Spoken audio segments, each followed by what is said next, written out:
Good morning, good afternoon, and welcome back to our Process Mining and BPM Online Summit. My name is Sally Fletcher, Head of Online Events for SSON, and I'm delighted to be hosting this session today.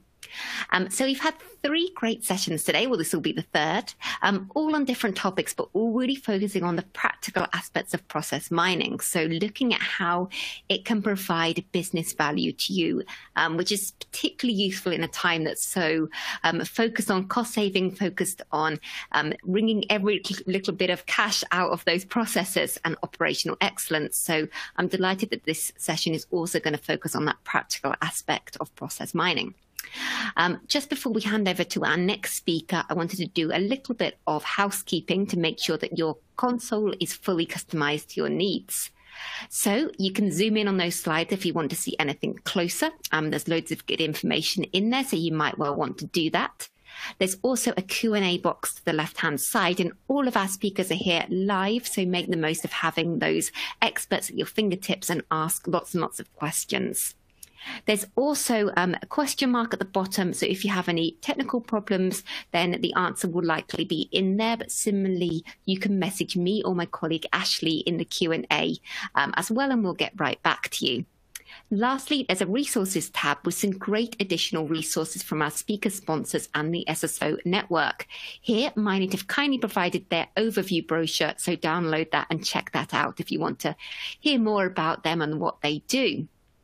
So our speaker today is Michael Rosnick, the Chief Product Officer and Product Visionary at Minit. He is responsible for building transformative process intelligence technology for enterprise customers. As a product visionary and evangelist, Michael is responsible for designing and improving process intelligence technology. He makes sure the Minit solution addresses the needs of its customers and helps them achieve process excellence across the enterprise.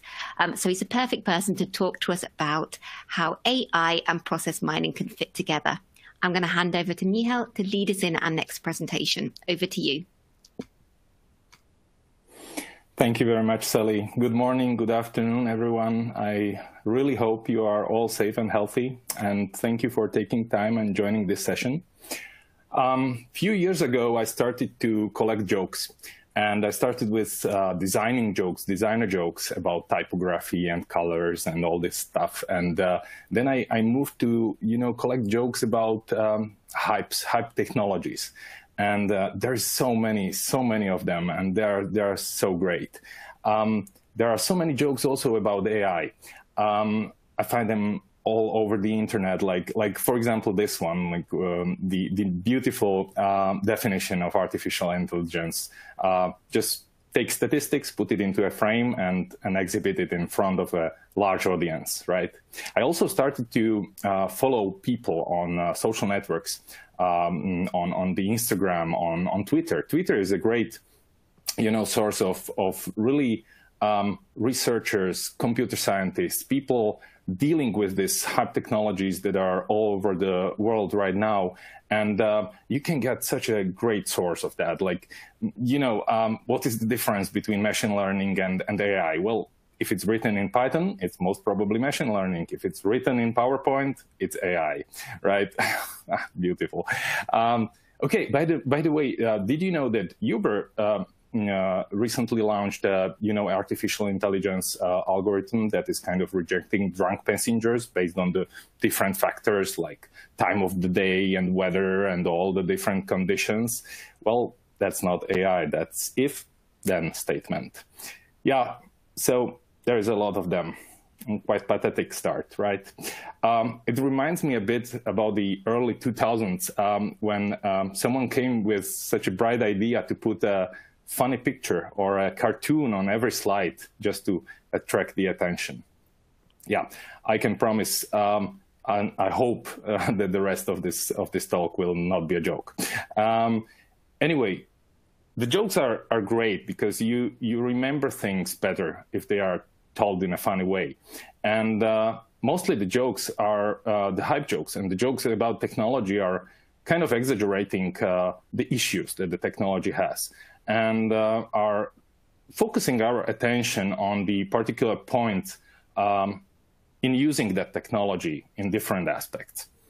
And there is always a bit of truth in every joke. So when we look at the jokes that I presented on the previous slides, we can find certain aspects of AI and this kind of hype technologies that we see around the world. First of all, it's the inflation of the terms. You can see AI everywhere. All the vendors, all the companies are using artificial intelligence or just the abbreviation. It's great marketing, campaign core. It's a term that is used everywhere. Even companies that make products that basically cannot use AI for any reason, they need to have this abbreviation on the front page. And then sometimes just put the AI there, and then in the small letters underneath, they explain it's augmented intelligence or artificial improvement or unexpected, that starts with U. So that's not it. Anyway, we see a lot of that here. And even our customers and then prospects, when they create their RFPs, when they ask questions about process mining and process intelligence, there's always a question like, do you have AI and machine learning capabilities? Yeah, well, that's a great question. Unfortunately, it doesn't, it doesn't have the second part, like use capabilities for what? So what is the reason behind that? And that comes with the second point here. And there is a theory that all the improvement in the world is a result of our laziness. So people by nature are lazy, and when they need to do manual, tedious work, they try to make it as simple as possible. They try to make it faster. They try to find shortcuts. They try to, get rid of that, amount of work or process or steps that is included there. So they, used in the past common sense or used the inventions to invent machines like that one on the slide to get rid of this manual work. Unfortunately, right now, we have a very strong technology at our fingertips. And what do? Well, we take the simplest tasks in the world and we just throw it into the machine. It's as easy as uploading it to the cloud and saying, like, let the algorithms do the magic, right? So we are overusing the technology for purposes where maybe the common sense would be even better. And now that comes, or that leads us to the third thing, and that's timing, right? Using the technology in a process, in an analytical process, in an audit process, in operations, there is always only few moments where you can use technology like AI. Otherwise, you aren't, if you are using it in the wrong spots, basically we are skipping the main questions here. And the question is like, do you have your data ready for that? Are the preconditions ready? Are we able to even, explain the results, interpret them, under which conditions it is interpretable, what is the probability of the outcome, and so on. Because the outcomes of such technologies are not clear. They are not certain. You need to think about them. So all these aspects that are kind of exaggerating in the jokes at the beginning take us to really focusing on where the technology makes sense and where does it not.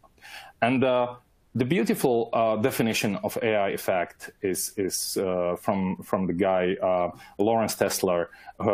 It's called Tesler's theorem, and it states that AI is basically also changing in time, right? So what was considered AI in the 80s or 90s is no longer considered AI now, and will not be, what is now will not be considered in 10 years, right? By the way, Lawrence Tesler is the guy who invented Control-C, Control-V, copy-paste. Yeah. To summarize all these points, we need to say that these technologies must be used spot on, right? That's the main thing. So there's always a right time. There's always right moment. There's always right maturity of the enterprise to use technologies like that. Well, when we started with process mining and when Professor van der Aal started with process mining, businesses were asking these kind of questions, and they are asking it anyway right now as well, like what is really happening during the execution of my process, right? So process mining came to answer that with process discovery, so that you can take what we call data underground, right? Now, the data that is not used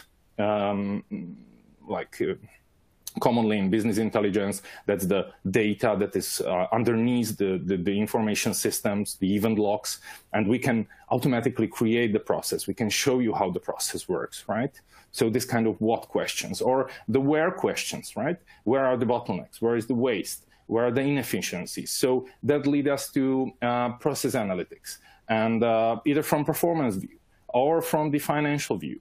So we can look at different aspects of the business processes, look at the costs and potential savings, right? Businesses ask about deviations from our design, and process mining has an answer for that. Conformance checking, compliance checking, comparison of processes. You can easily do that in process mining tools, right? So process mining basically answers these questions and brings a lot of value in different areas, like enhancing the operational efficiency, or optimizing the costs, or ensuring that the regulatory compliance is met, right? Let's look at how this is done. So if we look at this kind of old manual process of analytics and business process management, and that's my interpretation of the terms. At the beginning, we have process modeling. So bunch of analysts was taking a lot of interviews, workshops with the process stakeholders, with the process owners, and working slowly on modeling the processes. And we all know that we receive from these people maybe sometimes subjective information, maybe their dreams about how the process should work, and everything is taken and modeled in that process model. And then those analysts start analyzing that process. But to analyze that process, you need to have an idea of how the process works. So you need process observation. There is, again, a big loop or rework in that analytical process, and that process observation analysis to just answer those questions, right? And when those questions are answered, then, of course, you need to find the root cause of that problem. And for the root cause, to find that, you are again in the circle of, coming back to the process stakeholders and asking them, well, we found this deviance. What do you think? Why this is happening? And again, I can imagine people who will not tell you that, well, my department is the bottleneck, or if this and this is combined, if we take a process from this vendor and or this supplier in that region, then we skip some steps. Nobody is going to tell you that. Well, so you are trying to drill into that problem. And when you finally find the root cause, then you try to re-engineer the process and make some process improvement and suggestions. Well, and of course, the business people ask you, okay, so you made the process improvements. Now, how does it all work? What is my process looking like right now? So that's process monitoring. And again, you need to observe the process. So all the steps are manual. Now, what process mining did was bringing in the data. And this is the data from the data underground, right? So from the event logs right now, we are able to discover the process. So without the need for modeling, without the need for tedious interviews with the stakeholders and taking their time, we are able to model the SS process right from the data and show it and visualize it. Now, there's also the data is capable of making your process analysis easier. There is, when the discovery is made with the basic set of data, like the process instance ID, activity, timestamp, maybe the user who did the activity, but there's more data in that data set.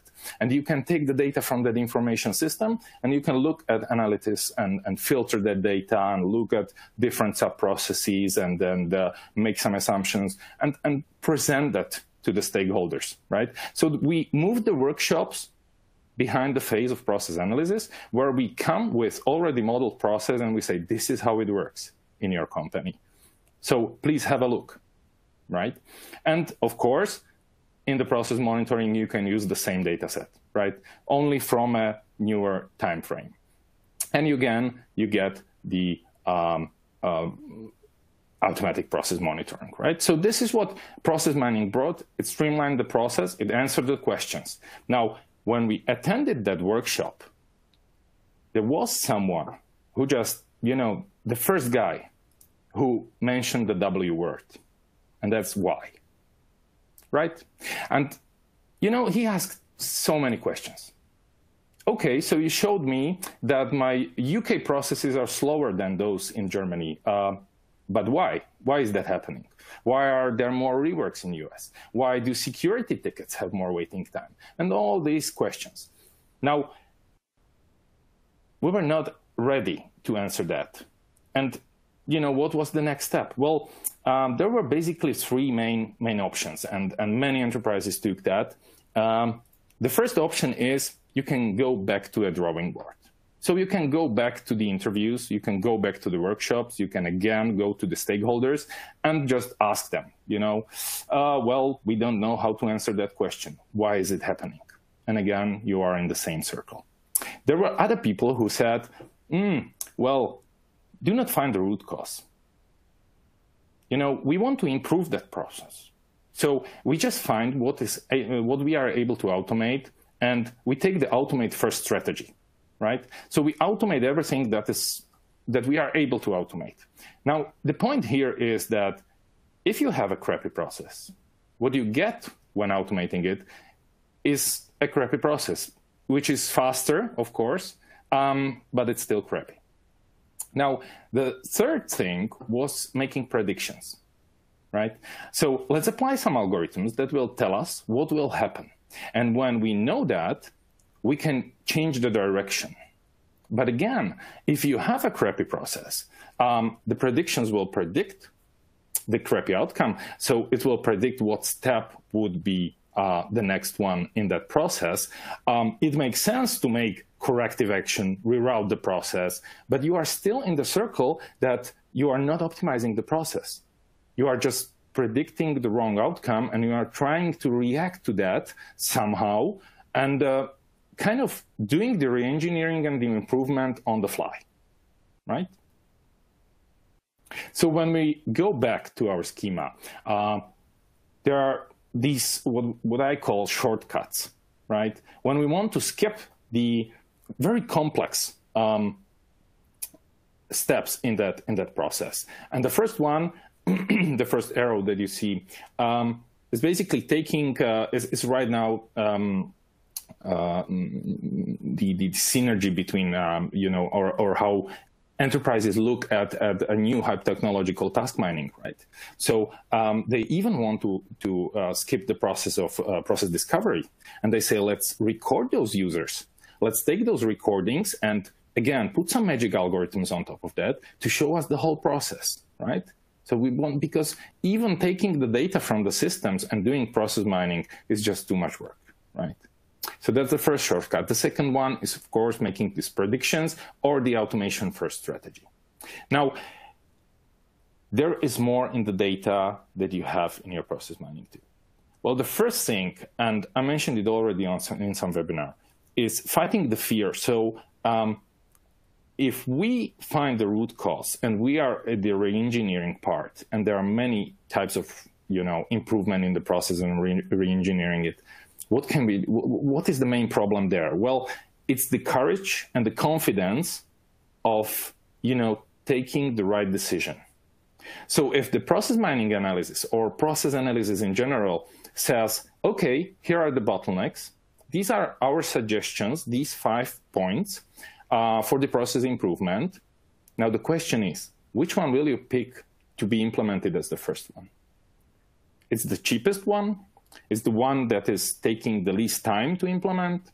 It's the most complex one. It's all of them at the same time. Well, the right answer is the one that will bring me the best value, the one that brings the best ROI. And how to do that? Well, for example, by using process simulations, you can dry run these these decisions before you even implement them. So it's another way of using that data, that particular data, in that process just to make it a little bit more streamlined. And of course, the last thing that's the most important in this talk, and that's the root cause analysis. We had the data for process discovery, we have the data for process analysis, but there is always more in the data.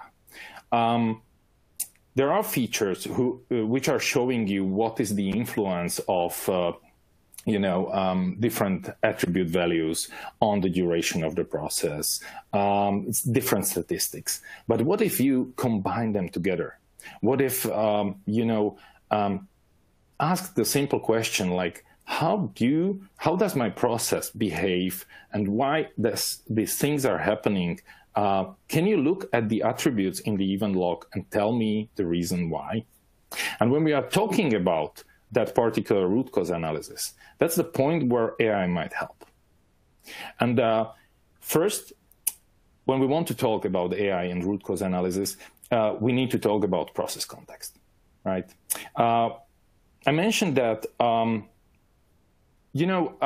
asking process stakeholders different questions might not make sense because it takes their time and they might get you wrong answers. But there is a certain amount of information, known information about the process, which is very objective.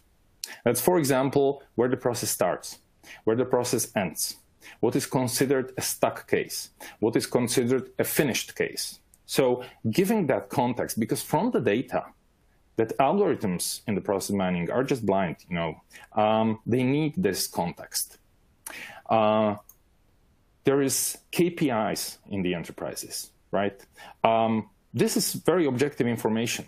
There are regulations. There are, the company says, this is my, 4i control. This is the path in the process that should not be taken. This is the mandatory path. This is the mandatory activity. I want this step to be to take that much time, and so on and so forth. Financial KPIs and so forth. So there are numeric KPIs. There are behavior-based KPIs. Information that can be really stated in a very objective way, right? And finally, ways how to interpret the data, and this comes from different business rules. So there are certain business rules in all the enterprises that state how to interpret the data and possibly also how to interpret the result of such a root cause analysis. And so taking all the different attributes that are in the data set and that you can get from the information system together with the process context is the right start to start talking about AI in root cause analysis. So definition at first, define the attributes and measures wisely. It's not always a good idea to just take all the data and throw it into the machine. That machine will take, it will output some result, but there's always a need for analysis of the input. There's always a need for for thinking, for the common sense about what might be possible.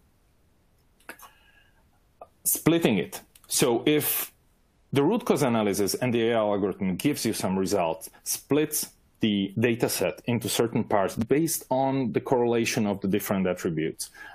You can test the different splits. You can change the configuration of that. And you can split further. So you focus on a certain point in that analysis and you split further just to get the right combination that is affecting the measure that you want to analyze. Thirdly, focus. So focusing on that right part, filtering on that best split does make sense, because then what you can do is you can iterate, right? So you can repeat that. When you filter on that, you can use the same root cause analysis. You can run the AI algorithms on top of that just to maybe tweak the parameters, maybe select different attributes, and that will tell you more details because those attributes in the upper level do not make sense. So that's basically what we see as usage and the spot-on usage of AI in in this business process management or process analytical procedure when analyzing your business processes. Now, we have seen that from a theoretical point of view. Let's jump right into a process intelligence tool and see that how it works in real life, right?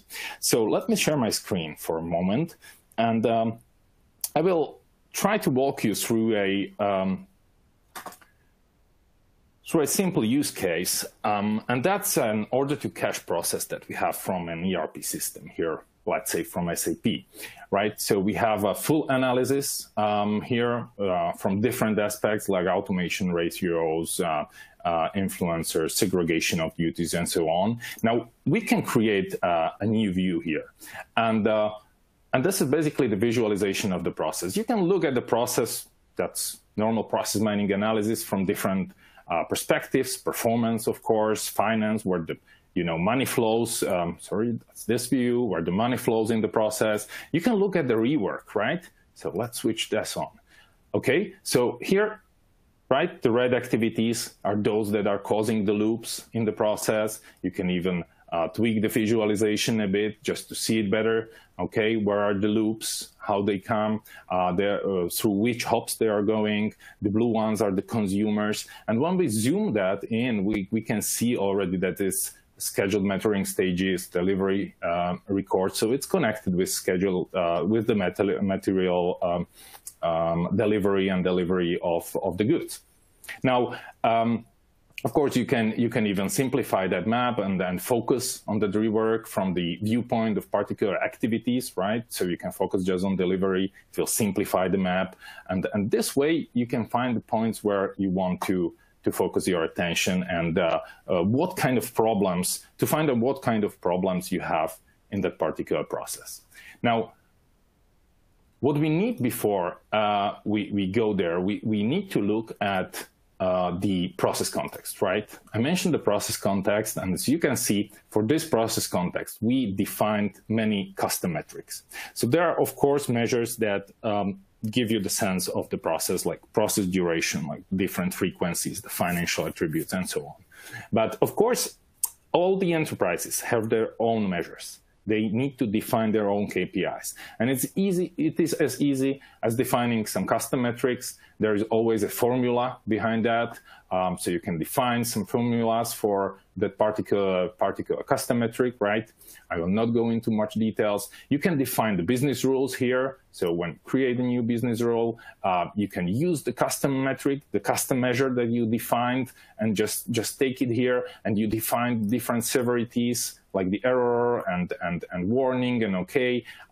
You can filter that, so you can define the behavior of that business rule. And this is all the process context, including the case categorization that you define for the process based on what the business stakeholders return. And of course, if you look at the process info, what we can easily spot is that if we look here, there's a lot of attributes, right? There's a lot of attributes. We made a certain analysis. We looked at the different attributes, and we have them here in the data set. Now we want the magic behind that to do its job, right? So, of course, you can take the data and use a data scientist to run different machine learning algorithms or the AI on top of that. What we really try to achieve is make it as simple as possible. So it is also a big point in using the AI or this kind of technologies is to make it, self-service, right? To pick the right algorithms based on the data. Now, when we go here to the RCA, to the root cause analysis, we see immediately what kind of measures we can do. We can look at the calculated measures, we can look or the custom measures, we can look at the basic performance measures, we can look at the rework count here, right? So this is the distributions of different cases on the rework. We can see there are some cases with really a lot of rework and loops in that process. And here on the right side, we see all the different attributes that are available. So now let's pick few. Okay, I think the build company code might be good. And I believe we can check the distribution channel and the division name that might have influence on the rework. Then, of course, we have here material group, material number, movement type, inventory management, all, of course, plant. And we take also sales group, sales office. So we kind of focus on material, plant, organizational structure, and we look at that because that's maybe causing the rework in O2C process, right? And let's choose also shipping conditions. Okay, so what I want to do now is to run the AI algorithm to find out what is the influence of these parameters on that particular metric. And it's as easy as clicking the Analyze button. Now, here, the top node is just my process, right? The algorithm chose the next best split, and that's the material number. So it says that for these 357 materials, it seems that there is a lot more rework than when these materials are, part of that process. So we see that here, 8.4 as the average value of that metric. We see we split it so that on the right side, it's more rework. On the left side is less rework. You can get more details here. And of course, we will focus. So this is now about focusing. We will focus on that more rework, and we split it once again. And we see that for these 357 material numbers, we have the next best split done of movement type. Okay, so for these two movement types, from the inventory management, we have a value of 12 for the rework, right? And of course, if you are not satisfied with the split, or you want to try a different split, you can choose. You can have, because the algorithms are just, giving you the different choices. They are not talking about how to tweak the different parameters of that algorithm. They are giving you the choices right away. And you just choose the right, or the one that you want to try. So let's just keep it by default and focus on this one. So this seems a nice split. And now we have more split on material number. Okay, so we focus here and we can go through that tree further on. Oh, here we are with 62 in the rework count. Now the final split is based on the sales office. And we can see that for the sales office number 2, even with the combination of these particular material numbers of movement type, the sales office is able to process your process instances with the rework count of around 19, whereas the sales office number 1 is able to do that with a lot more reworks. Now, okay, this is of interest. This is something that comes to my mind. So I preset my filters based on that, and I apply that filter here, right? And I get all the values recalculated. I just focus on that. I look at the reworks. I can save that, as a sales office 1. I save it as a new view. Now what I can do is I can go to the filters and just change this to sales office number 2. And the reason why I'm doing this is because I can save that, sales office 2. And the reason why I'm doing this is because I want to compare them, right? Because I want to get the process comparison here. So I can compare, of course, from the rework perspective, from the performance perspective, doesn't matter. So I will choose my sales office 1, add it as a layer on top of that, and I can immediately see what the difference, right? Where is the difference? So actually, the root cause of that is invoicing here, scheduling of the transportation, goods movement. These are the activities where the difference in the rework parameters is the biggest, right? And there are certain activities like here, which are happening only for sales office number 1. So for example, they are creating purchase orders, or they are canceling goods issue creation. And I already have some good notion of what is the possible root cause of such problems.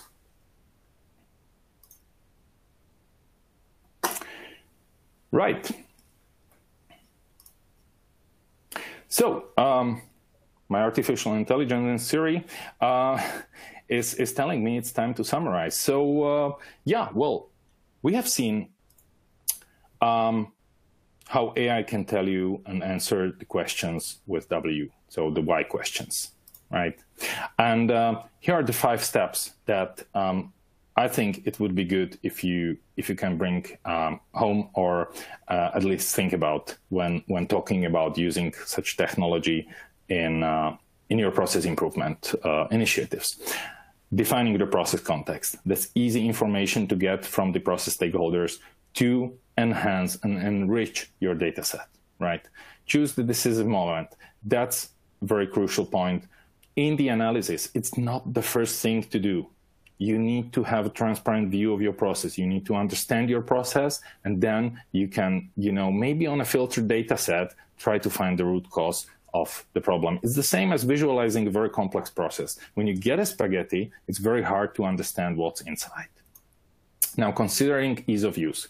So whether you want to invest and really run complex machine learning or AI algorithms on top of your data, or you just want to, focus on ease of use. And then maybe, of course, also in our tool, it is possible to export the data and use it then with further algorithms. But, for the first analysis, it might be ease of use and streamlining of that process very beneficial. Iterate. So root cause analysis will not tell you everything at the first run, right? So split your data set, focus on the particular parts of the root cause analysis, and then iterate, filter, and run the analysis again. And finally, interpret with care. Machine learning algorithms and AI will tell you results, but always think and use common sense about how the results are done. What are the attributes that were put into the root cause analysis and into these algorithms? What is the configuration? How how the process context is set, and so on. Okay, thank you very much for your attention. If you have any questions, please do not hesitate to ask. Thank you so much, Mikhail, for that great presentation. I'm still reeling on the fact that, Uber doesn't accept drunk drivers. I don't know how I'm going to get home on my next night out. Drunk drivers, drunk passengers. Don't worry. The AI algorithms don't work well. Good. Phew. Cool. So yes, everyone, it is Q&A time. Please put your questions into the Q&A box on the left-hand side of your screen, and we'll get to as many of those as possible. And also don't forget to download Minet's resource in the Resource Center, which is a complete guide to their process intelligence. So yes, let's have a look at the questions. Right, our first question is, do you use AI or machine learning in any other functionality? Yeah, well, we started, we like to do things properly. So we started with so-called case duration influencer, which is a statistics widget that is kind of looking at individual values of the attributes and their influence on case duration. And then we moved to the root cause analysis, where we use the machine learning algorithms. We have many others in our roadmap, and there is many things planned, but we want to find really the right spots to be spot on, as I said. So, for example, in the process simulations, we think that the process simulations right now are a great tool for improving processes and doing these dry runs, but they are missing some settings. The information is coming from the process models that we mined, but on the other hand, for example, the routing of the different paths in that process is done based on probability, which makes a little sense, but on the other hand, the routing most probably in most processes is done or based on different attributes, and machine learning and AI can just learn on those existing processes how that is done. For example, some people are picking a certain type of tasks or problems or process instances. So basically, that's where we want to introduce our next, or use our next AI algorithms. Great, thank you. Another question that's come in from Guillermo asks, how do you incorporate benchmarks into your analysis with this tool? Benchmarks. Well, we incorporated using the process context. This is exactly how you can define your your KPIs. And I did not show the dashboarding part, which is, when you want to create the results of the analysis, you can create that for business users, where you can set thresholds and benchmarks and the severities that kind of define how the process behaves. If I don't know, maybe you are asking about benchmarking to the processes in the industry. So, for example, if a manufacturing company want to benchmark the processes to other companies, so we are currently not there. We do not use any benchmarking here. Most of our customers are very reluctant to share data, so it's kind of hard to benchmark. Even though I see it as a great benefit, and I hope that like with the navigation, we first use the regular navigation, now we use Waze because people are contributing to that, and I think that's the future.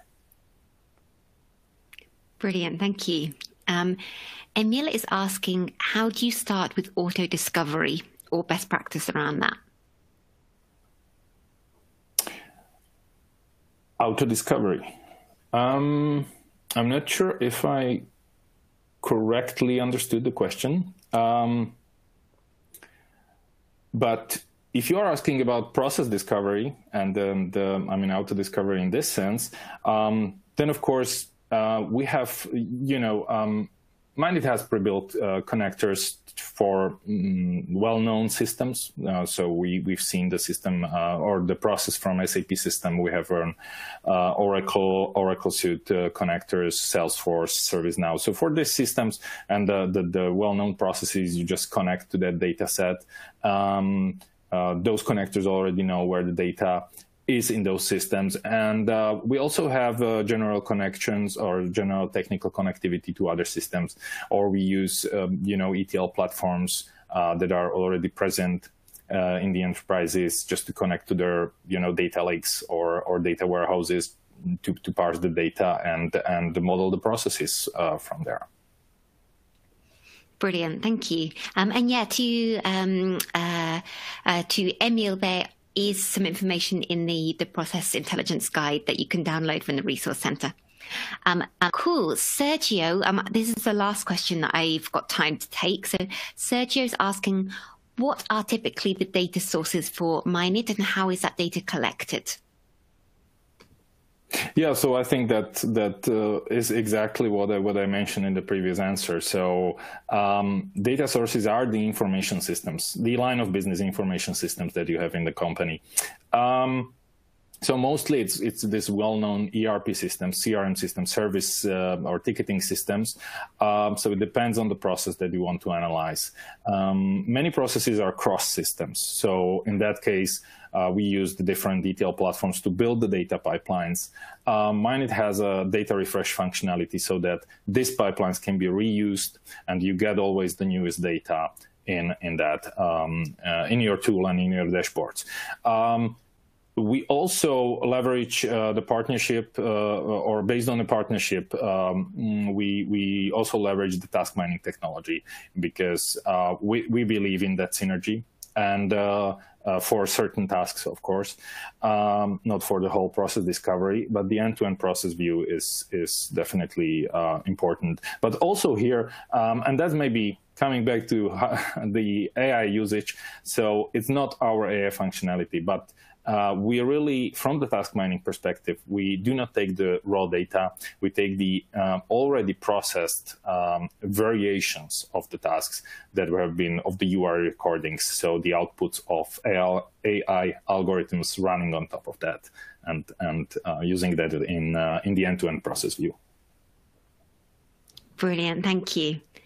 Sadly, that's all we've got time for. I know there were a few more questions, so I will download and send those to Michael and the team. So if he's got time, I'm sure he will get back to you with the answers.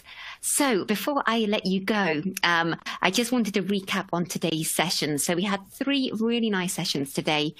First was the BMW process mining journey, planning, getting started, first highlights and lessons learned with Dr. Patrick Leshner from the BMW.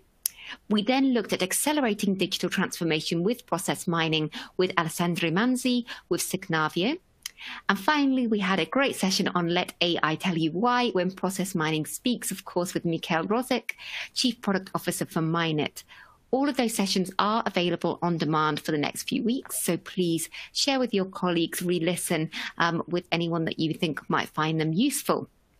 Tomorrow, we've got an equally exciting lineup. So for those of you that are in the APAC region, listening to this from APAC, we have an APAC focus session that is going to be at 5 a.m. my time. So I must really love process mining. But it's going to be at 3 o'clock in the afternoon for Sydney and 12 o'clock for Singapore. That is APAC focused, accelerating digital transformations with process mining. At 9 a.m. Eastern Standard Time, so much more civilized time. That's 3 p.m. German time and 2 p.m. in UK. We're looking at how to identify the real impact of process mining on your business with Eric Arguenta, who's a Vice President for Global Enterprise Solutions at Visual Enterprise Architecture. So something that's really practical and looking at those hard benefits and that ROI. We're then joined by Nina van Krimpen. She's a business process consultant for Lindell Basel, and she'll be doing a case study on how they have identified business opportunities with process mining and successfully translated it to business value. And then we're going to have a final session of tomorrow is looking at Forrester Insight session, uncovering a new era of process excellence with process discovery and mining, and that's with Forrester, Mineit, and Edgeworth. So we'll see everyone back here tomorrow. Most of you will probably join the second session at 9 o'clock Eastern Standard Time. But thank you so much to Mikhail and to the team at Mineit for putting together this presentation. We really appreciate it. Thank you to everyone that's attending, and I'll see you tomorrow. Thank you very much.